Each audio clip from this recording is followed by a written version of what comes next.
अगला अध्याय, बाणासुर की तपस्या और शिव द्वारा उसे वर प्राप्ति। शिव का गणों और पुत्रों सहित उसके नगर में निवास करना।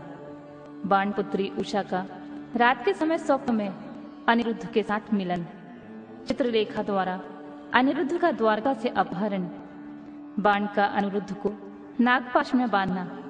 दुर्गा के स्तवन से अनिरुद्ध का बंधन मुक्त होना। नारद द्वारा समाचार पाकर श्री कृष्ण की शोणितपुर पर चढ़ाई। शिव के साथ उनका घोर युद्ध। शिव की आज्ञा से श्री कृष्ण का उन्हें ब्रह्मास्त्र से मोहित करके बाण की सेना का संहार करना।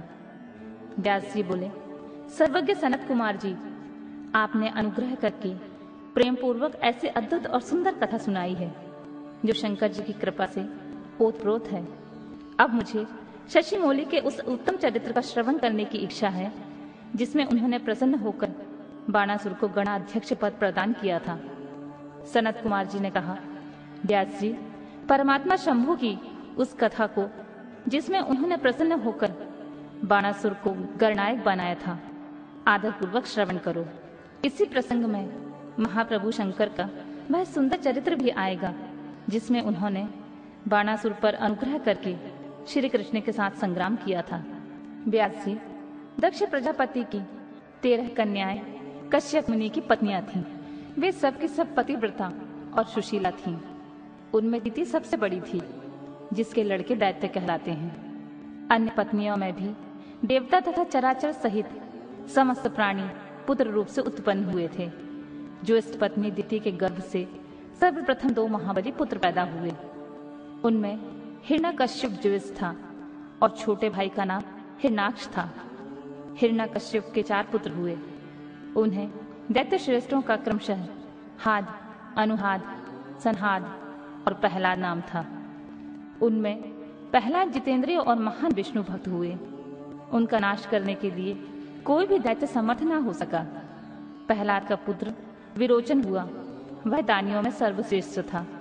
उसने विप्र रूप से याचना करने वाले इंद्र को अपना सिर ही दे डाला था। उसका पुत्र बलि हुआ। वह महादानी और शिव भक्त था। इसने 52 रूपधारी विष्णु को सारी पृथ्वी दान दे दी थी। बलि का औरस पुत्र वाण हुआ। वह शिव भक्त, मानी, उदार बुद्धिमान, सत्य प्रतिज्ञ और सहस्त्रों का दान करने वाला था।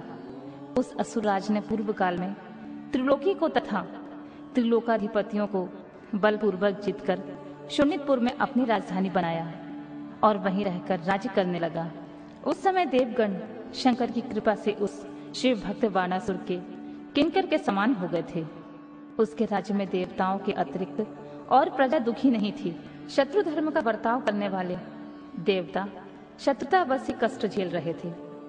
एक समय वह महासुर अपने सहस्त्रों भुजाओं से ताली बजाता हुआ तांडव नृत्य करके महेश्वर शिव को प्रसन्न करने की चेष्टा करने लगा। उसके उस नृत्य से भक्त वत्सल शंकर भगवान संतुष्ट हो गए। फिर उन्होंने परम प्रसन्न होकर उसकी ओर कृपा दृष्टि से देखा। भगवान शंकर तो संपूर्ण लोकों के स्वामी, शरणागत वत्सल और भक्त वांछा कल्पतरु ही ठहरे। उन्होंने बलिनंदन महासुर बाण को वर देने की इच्छा प्रकट की। मुने, बलिनंदन महादैत्य बाण शिव भक्तों में श्रेष्ठ और परम बुद्धिमान था। उसने परमेश्वर शंकर को प्रणाम करके उनकी स्तुति की और कहा, प्रभु, आप मेरे रक्षक हो जाइए और पुत्रों तथा गणों सहित मेरे नगर के अध्यक्ष बनकर सर्वथा प्रीति का निर्वाह करते हुए मेरे पास ही निवास कीजिए। सनत कुमार जी कहते हैं, महर्षि, वह बलि पुत्र बाण निश्चय ही शिव जी की माया से मोह में पड़ गया था। इसलिए उसने मुक्ति प्रदान करने वाले दुराराध्य महेश्वर को पाकर भी ऐसा वर मांगा। तब ऐश्वर्यशाली भक्त वत्सल शंभु उसे यह वर देकर पुत्रों और गणों के साथ प्रेम पूर्वक वही निवास करने लगे। एक बार बाणासुर को बड़ा गर्व हो गया। उसने तांडव नृत्य करके शंकर को संतुष्ट किया। जब बाणासुर को यह ज्ञात हो गया कि पार्वती वल्लभ शिव प्रसन्न हो गए हैं, तब वह हाथ जोड़कर सिर झुकाए हुए बोला, देवाधिदेव महादेव, आप समस्त देवताओं के शिरोमणि हैं। आपकी ही कृपा से मैं बलि हुआ हूँ। अब आप मेरा उत्तम वचन सुनिए। देव, आपने जो मुझे 1000 भुजाएं प्रदान की हैं, ये तो अब महान भाव स्वरूप लगने लगी हैं, क्योंकि इस त्रिलोकी में मुझे आपके अतिरिक्त अपनी जोड़ का और कोई दूसरा योद्धा ही नहीं मिला। इसलिए वृषध्वज, युद्ध के बिना इन पर्वत सरीखी सहस्रों भुजाओं को लेकर मैं क्या करूं? अपनी इन परिपुष्ट भुजाओं की खुजली मिटाने के लिए युद्ध की लालसा से नगरों तथा पर्वतों को चूर्ण करता हुआ दिग्गजों के पास गया, परंतु वे भी भयभीत होकर भाग खड़े हुए। मैंने यम को योद्धा, अग्नि को महान कार्य करने वाला, वरुण को गोयों का पालन करने वाला गोपाल, कुबेर को गजा अध्यक्ष, निरुषित को सैरेंद्री और इंद्र को जीतकर सदा के लिए करत बना लिया। महेश्वर, अब मुझे किसी ऐसे युद्ध के प्राप्त होने की बात बताइए जिसमें मेरी ये भुजाएं या तो शत्रुओं के हाथों से छूटे हुए शस्त्रास्त्रों से जर्जर होकर गिर जाएं, अथवा हजारों प्रकार से शत्रु की भुजाओं को ही गिराएं। यही मेरी अभिलाषा है, इसे पूर्ण करने की कृपा करें। सनत कुमार जी कहते हैं, मुनि श्रेष्ठ, उसकी बात सुनकर भक्त बाधा भारी तथा महामन्यु स्वरूप रुद्र को बड़ा क्रोध आ गया। तब वे महान अद्भुत अट्टहास करके बोले, अरे अभिमानी, संपूर्ण दैत्यों के कुल में नीच, तुझे सर्वथा धिक्कार है, धिक्कार है।